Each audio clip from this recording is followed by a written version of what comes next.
Hello and welcome to the fourth and last part of foot and ankle special tests. We're going to start here with a Hohmann's test because our Hohmann's sign, as it's sometimes called. We're going to start with our patient here as she's already in the laying position. I reversed the test just a little bit for the sake of recording this video. So now in Hohmann's test, as I already said, the patient is laying on their back, and for the Hohmann's test we're testing for deep vein thrombosis, which if it does end up being positive, it's a 911 emergency. It often happens to athletes who had injury, such as an ACL injury, and basically they are more prone to forming blood clots in their gastrocnemius area, which is what we're going to be testing.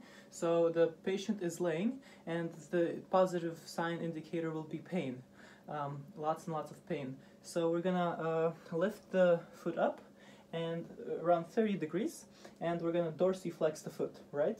The knee is gonna be straight here. We're gonna dorsiflex the foot, we're gonna hold it, and with our other arm we're gonna squeeze the calf muscle. My leg. Right? And then if that would happen, we would immediately grab our phone. We would grab our phone, we would dial 911, and we realize it's a calculator, not a phone. But yes, that would be a 911 emergency. So that's Hohmann's test. Next we're going to do windlass test. For this test, the patient is going to have to be standing. So let me adjust the camera just a little bit so you guys can see it. So our patient here is going to stand up, and she's going to bend her front knee of the foot that we're testing just a little bit, so we put a little bit more pressure on the plantar fascia. I hope you guys can see this. And what we're gonna do is I'm gonna go with my hand around just so you guys can see better.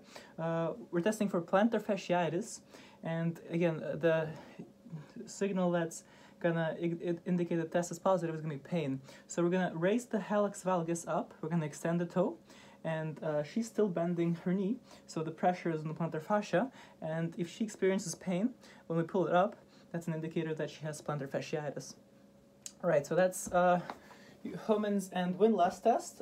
Right now, I'm going to have Annabelle sit down, and I'm going to show you guys the pulses. So we're going to start with dorsal pedal pulse. I'm going to bring the camera over here and explain how we can find that. So dorsal pedal pulse is going to be located between let's find our cuneiforms here, between our first and second cuneiform. So if we press two fingers there, we can feel the pulse. And then our next pulse is going to be located, it's called the posterior tibialis pulse, or posterior tibial pulse. It's located behind our in our tarsal tunnel, behind our medial malleolus. So it's going to be located. I'm going to go around again so you guys can see better. Behind the medial malleolus, right here, we're going to push down, and we're going to feel the pulse behind the medial malleolus. So those are the two pulses, dorsal pedal and posterior tibialis, and yeah.